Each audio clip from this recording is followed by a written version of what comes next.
I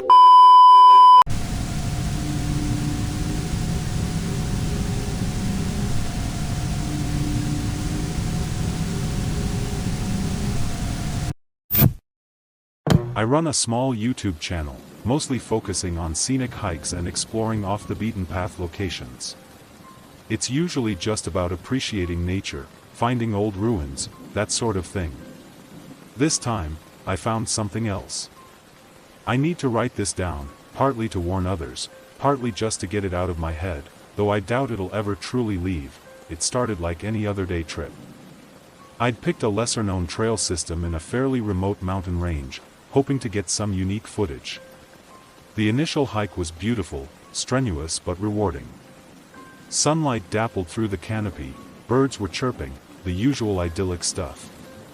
I pushed further than I usually would, drawn by the promise of a ridge view I'd seen on a very old, very unreliable map. By late afternoon, the clouds had started to roll in, and the temperature dropped. I knew I should probably turn back, but I was deep in, and the thought of backtracking all that way was disheartening. I figured I'd press on a little more, then maybe find a quicker, if steeper, route down another face of the mountain if the weather turned really sour. That's when I first noticed the lack of trail markers. I'd been following what I thought was a faint game trail, but it had completely petered out. The woods here were dense, older, the kind where the undergrowth is sparse because so little light gets through. It was getting dim, and a prickle of unease started. I wasn't lost, not exactly. I have a good sense of direction and my GPS was working, but I was definitely off any charted path. After another 20 minutes of careful navigation, pushing through some thickets of rhododendron, I stumbled into a small, unexpected clearing. And in the center of it stood a house.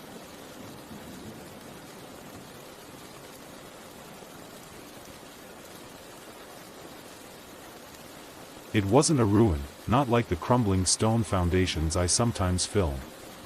This was a two-story wooden house, clapboard style, with a porch and glass in most of the windows. It was old, clearly, paint peeling in places, a slight sag to the porch roof, but it looked intact. Maintained, almost. There was no driveway, no path leading to it that I could see, just the wild forest pressing in on all sides of this small, strangely manicured patch of land immediately around it. The grass in this yard-like area was short, almost like it had been recently cut, which was the first really odd thing. My YouTuber brain immediately kicked in. Abandoned house in the middle of nowhere? Content gold. I pulled out my camera, checked the battery, and started filming an intro, talking about being off-trail, the unexpected find. The usual spiel. I even made a joke about it being a horror movie setup. If only I'd known. The camera, though, seemed to be acting a little strangely from the get-go. The autofocus kept hunting, and there was a faint, almost imperceptible flicker on the preview screen that I put down to the low light. As I got closer, the strangeness amplified. The air around the house felt still, unnaturally so. The usual forest sounds, insects, rustling leaves, distant birds, seemed muted here, as if the clearing existed in a pocket of silence. The house itself, though weathered, was incredibly clean. No cobwebs in the corners of the porch eaves. The windows, though a bit grimy, weren't shattered or boarded up. The front door was closed but not locked. I hesitated for a moment, a genuine flicker of, should I, passing through me. But the lure of exploration, of capturing something unique for the channel, was too strong. I pushed the door open. It creaked, but not in a dramatic, spooky way. More like a door that hadn't been opened in a week or two. The smell that hit me wasn't dust and decay, which is what you expect from an abandoned place. It smelled faintly of lemon polish and old wood, a clean, almost domestic smell. I stepped inside, camera rolling, narrating my observations in a low voice. The interior was even more baffling. A small entryway led into a living room. There was furniture, a sofa, a couple of armchairs, a coffee table, a rag rug on the wooden floor. And it was all pristine. Not new, but impeccably clean. No dust on the coffee table. No grime on the upholstery, though it was faded and old-fashioned. It looked like someone had been there, tidying up, maybe an hour ago. When I checked the footage later, this section is a mess. It's grainy, oversaturated in weird patches, and the audio is filled with a low, warbling hum I swear I didn't hear at the time. You can barely make out what I'm saying. This is incredibly well preserved, I whispered, trying to keep the camera steady. Or, not preserved. Lived in? But who would live out here, so far from everything? I moved through the ground floor. A dining room with a table and chairs, place setting still on the table, simple ceramic plates, cutlery. Again, spotless. A kitchen, small and dated, but the counters were wiped clean, no food out, no dirty dishes. Even the sink faucet gleamed faintly in the dim light filtering through the window. It was deeply, profoundly unsettling. This wasn't abandonment, this was absence. Sudden absence.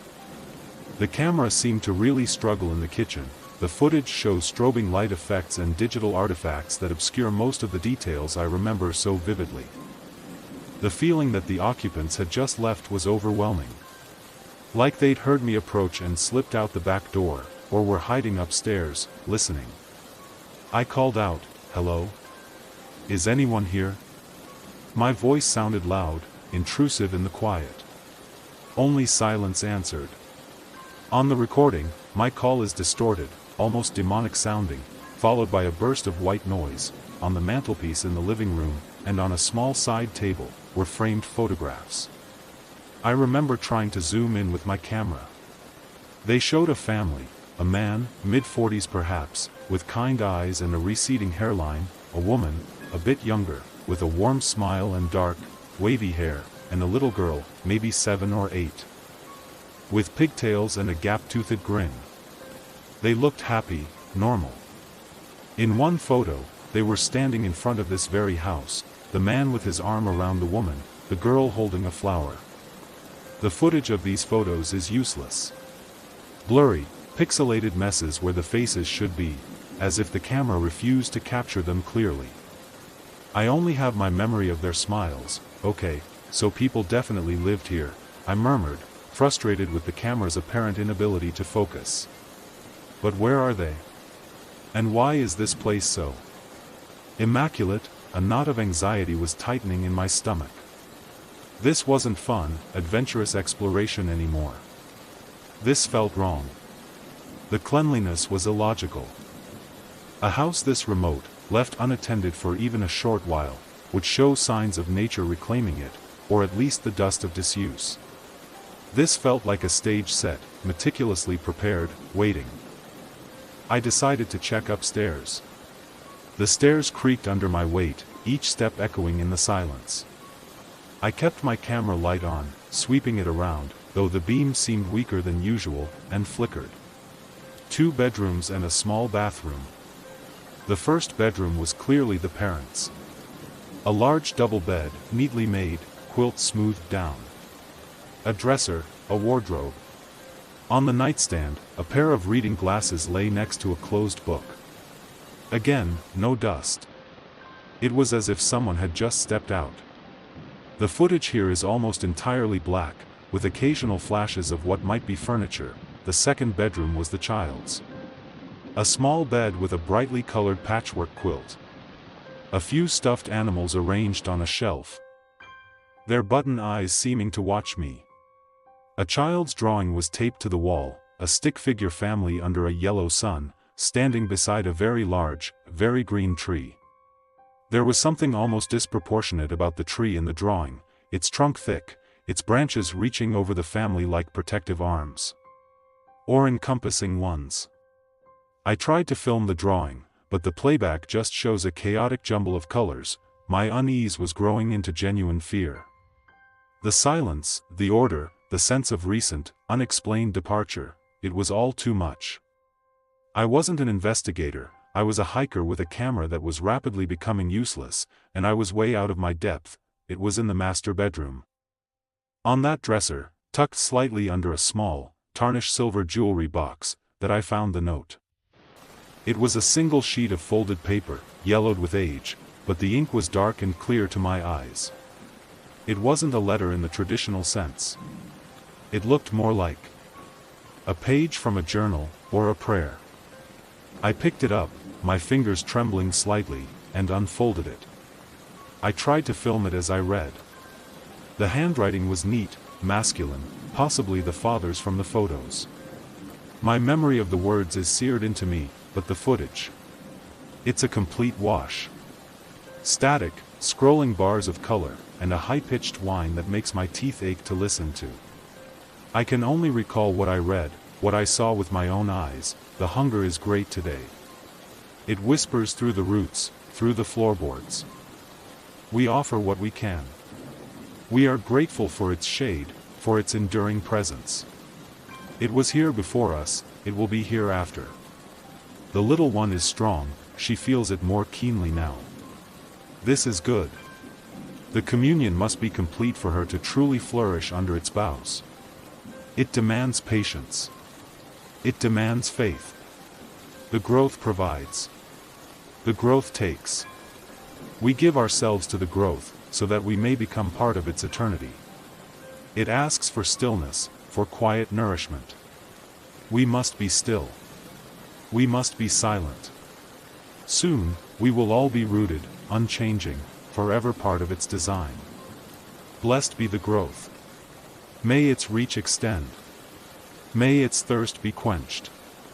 A cold dread washed over me, so intense it made me feel nauseous. The growth. What in God's name was the growth? The tree and the child's drawing flashed in my mind, oversized, dominant. The language of the note, hunger, whispers through the roots, communion, rooted, it was deeply disturbing. This wasn't a quaint, abandoned farmhouse. This was something else. Something sinister. The air in the room suddenly felt heavy, oppressive. I could hear my own breathing, loud and ragged in my ears. The feeling of being watched intensified, not by human eyes, but by something pervasive. The house itself felt like it was holding its breath. Okay, I'm done. I'm getting out of here, I said, my voice shaky.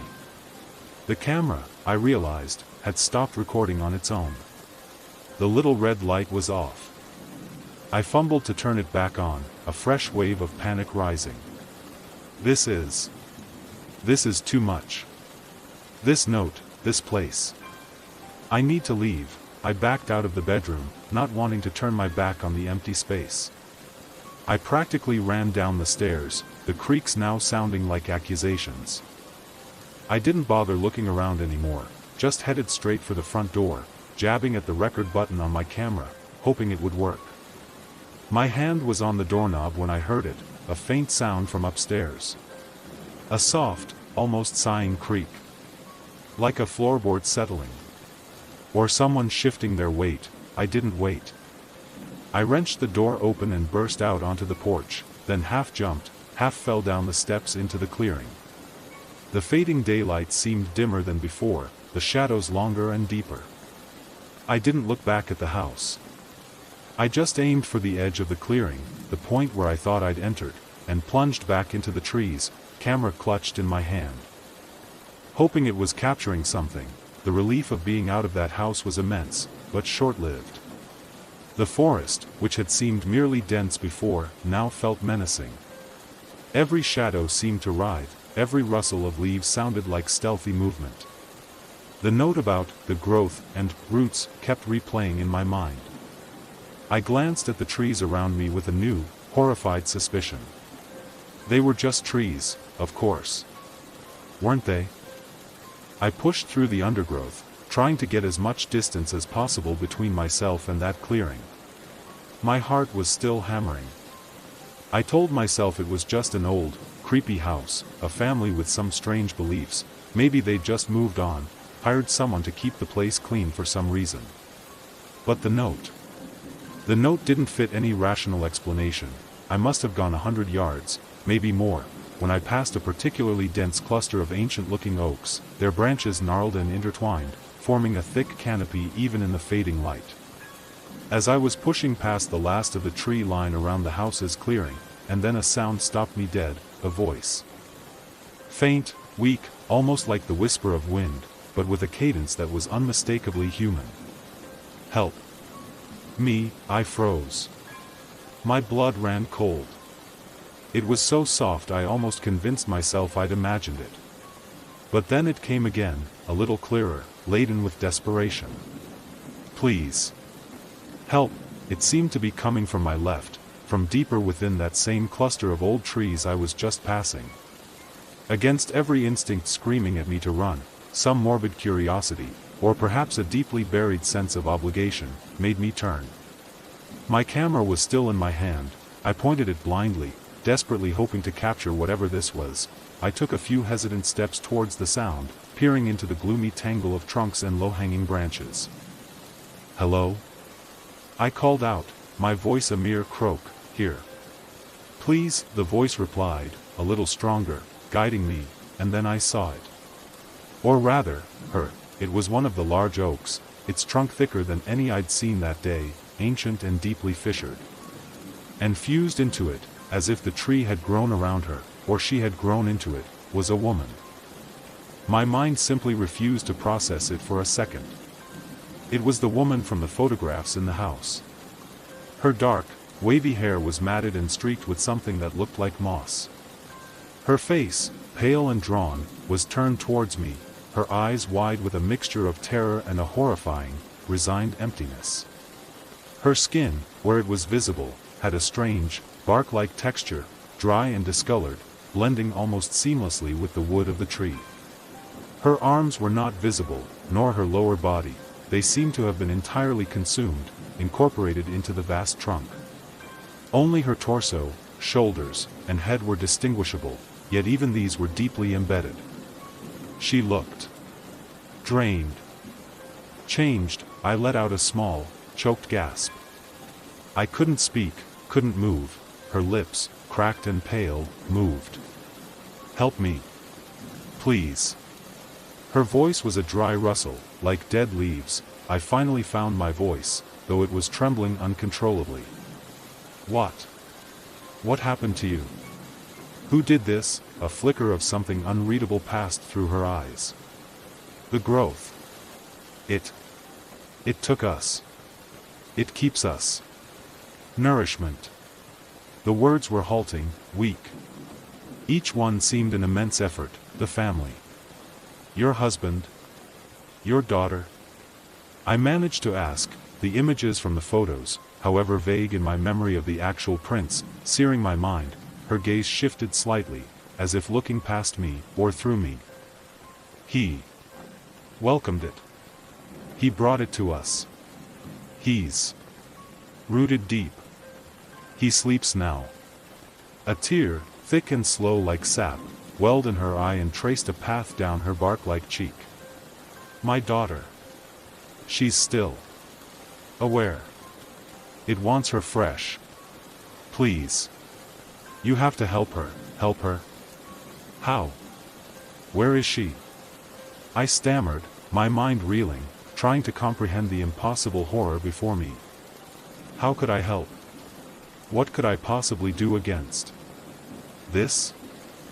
The woman's eyes darted frantically, not at me, but somewhere behind me, back towards the direction of the house, or perhaps just into the deeper woods. Her breath hitched. It's coming. Who?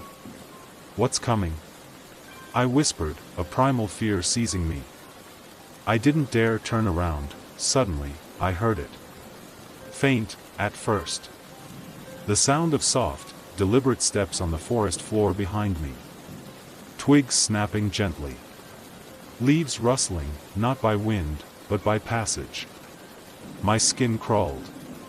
The sound was unhurried, almost casual, which made it all the more terrifying. The woman in the tree saw the terror on my face, or perhaps she heard it too, more acutely. Her eyes, already wide, stretched impossibly wider. A raw, guttural sound tore from her throat, no longer just a plea for help, but a scream of pure, unadulterated terror, and oh, Please. Stop, she shrieked, her gaze locked on whatever was approaching behind me. Leave him. Don't let it, her voice cut off, gurgling. I didn't wait to see what it was. I didn't look back. That scream, that final, desperate, stop, aimed not at me, but at whatever was behind me, shattered the last of my horrified paralysis. I ran. I've never run like that in my life. Blind panic fueled me.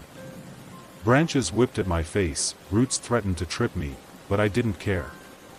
I just ran, lungs burning, heart feeling like it would explode from my chest. The sounds of pursuit. Whether real or imagined, I don't know. I think I heard those soft steps for a while, keeping pace, or maybe it was just the blood pounding in my ears. I didn't dare to check. The woman's scream, her changed face, the father's note about the growth, it all swirled into a nightmare montage in my head. I ran in what I hoped was the general direction of the main trail, back towards where I'd left my car. I have no idea how long I ran. It felt like an eternity, every shadow a threat, every sound a pursuer. I didn't stop, didn't slow, just kept pushing, stumbling, scrambling through the dense woods. The light was almost completely gone now, the forest plunged into deep twilight. Finally, through sheer dumb luck or some ingrained navigational instinct, I burst out of the trees onto something familiar, the switchback of the trail I'd been on hours earlier. I've never been so relieved to see a marked path. I still didn't stop running. I practically flew down the trail, my hiking poles still strapped to my pack, clattering uselessly. It must have been another hour, maybe more, of this desperate flight before I finally reached the trailhead, the small gravel parking lot where my car was. It was the most beautiful sight I'd ever seen. I fumbled with my keys, hands shaking so violently I could barely get the key in the ignition. The engine roared to life, and I slammed it into reverse, spun the car around, and sped out of there, gravel spraying behind me. I didn't look in my rearview mirror until I was miles away, on the main highway. I drove straight home, a multi-hour drive, without stopping. I didn't even realize I still had the camera clutched in my hand until I was unlocking my front door. Later, with a sickening sense of dread, I tried to check the SD card. It was almost entirely corrupted. The files were there, but they were unplayable, full of digital noise, static, blocks of distorted color, and horrifying, garbled audio. There are moments, tiny fractions of seconds, where I think I can make out a shape, a distorted sound that might be a word, but nothing concrete.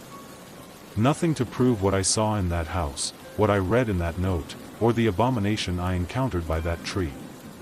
It's all gone, lost to some kind of digital decay I can't explain. It's as if the place itself, or whatever resides there, actively fought against being recorded.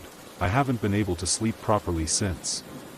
Every time I close my eyes, I see her face, fused into that tree. I hear her voice, begging for help, then screaming. The growth. What was it? Some kind of sentient, parasitic plant entity? A local deity they worshipped until it consumed them? And what was coming for me? The father, rooted deep, but somehow mobile? Or the growth itself? The lack of any footage makes it worse, somehow. It's just my word, my fractured memory against the silence. Sometimes I even start to doubt myself, to wonder if the stress and the isolation of being off-trail made me imagine the worst of it. But then I remember the cold dread, the smell of lemon polish, the feel of that note in my hands, and the sheer, primal terror of that final scream. No, it was real. I haven't gone back to those woods. I don't think I'll ever go hiking alone in a remote area again.